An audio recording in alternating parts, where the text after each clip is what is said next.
Greetings, my name is Dr. TM. I used to be an Asylum applicant. After several years, my asylum application was approved. I am a United States citizen now. I am thrilled to welcome you to Asylum in America, a channel where your most pressing questions about the asylum process are answered. I spent 12 years battling my asylum case to be approved, then getting a green card based on asylum, and finally, getting citizenship based on approved asylum. I intimately understand the uncertainties and challenges you may be facing as your case is being processed. The very questions you have now are the ones that I used to have as my case was being processed. In each video, I draw from my extensive first-hand experience to provide insights and guidance, sharing the knowledge I wish I had when I embarked on this transformative journey. Having received invaluable assistance along the way from other people and lawyers, I am passionate about paying it forward by offering the support and information you need to navigate the asylum process successfully. Your questions are important. Whether it's clarifying legal intricacies or offering practical advice, I am here to offer useful and practical steps to help you. Don't hesitate to reach out to me. Send me an email or drop your questions in the comments below. Here are some of the things I wish I knew before starting the asylum process in America. Number 1.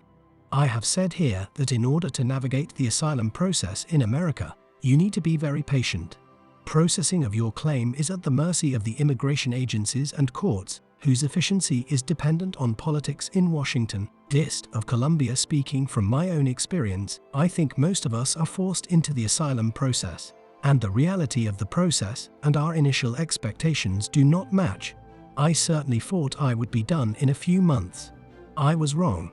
It took 25 months. Of course, like everyone, I was frustrated as the process dragged on. Unlike most recent fillers, most people were not eligible for EADS during our time, so we couldn't work on top of waiting.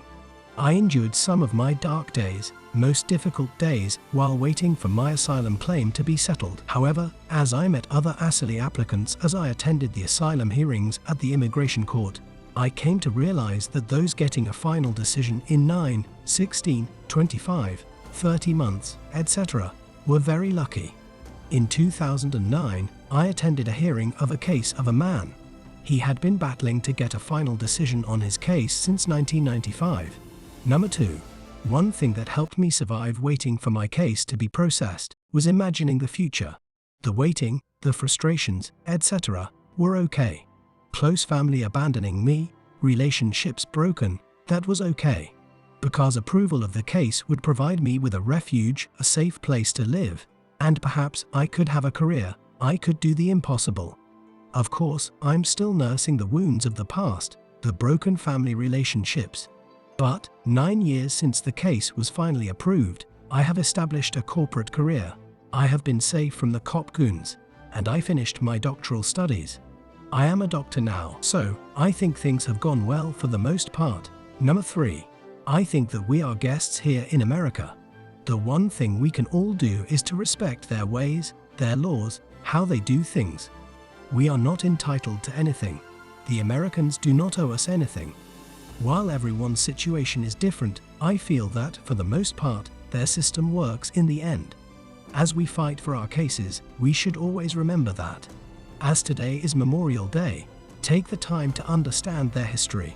I always find that I'm so thankful to older Americans. They're dead.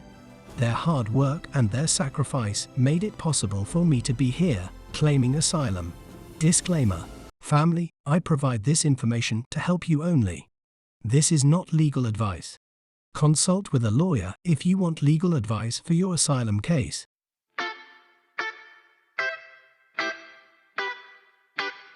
Thank you for watching this week's episode. I genuinely hope the insights shared have enhanced your understanding, aiding you on your asylum journey in America. Are there burning questions on your mind? Perhaps you've personally traversed the asylum process and carry pearls of wisdom to share. I encourage you to contribute. Drop your questions and experiences in the comments below. Don't forget to subscribe and hit the like button. Thank you for watching, family. I wish you the best on your journey. See you next time.